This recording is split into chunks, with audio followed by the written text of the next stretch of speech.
বাংলাদেশের আকাশে আজ কোথাও পবিত্র শাওয়াল মাসের চাঁদ দেখা যায়নি, ফলে আগামীকাল শুক্রবার রমজান মাস 30 দিন পূর্ণ হবে। আগামী শনিবার সারা দেশে পবিত্র ঈদ উল ফিতর উদযাপিত হবে। আজ সন্ধ্যায় বাইতুল মোকাররমের জাতীয় চাঁদ দেখা কমিটির সভায় এই সিদ্ধান্ত জানানো হয়।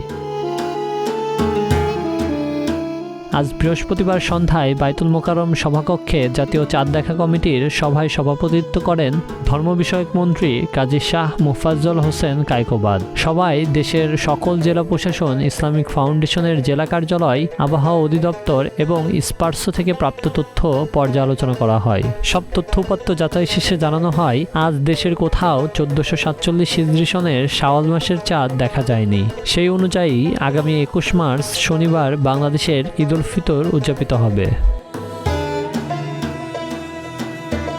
সভায় ধর্মসচিব, ইসলামিক ফাউন্ডেশনের মহাপরিচালক সহ সংশ্লিষ্ট ঊর্ধ্বতন কর্মকর্তারা উপস্থিত ছিলেন। বৈঠক শেষে ধর্মমন্ত্রী দেশবাসীকে ঈদ উল ফিতরের শুভেচ্ছা জানান এবং মুসলিম উম্মার শান্তি কামনায় দোয়া করেন।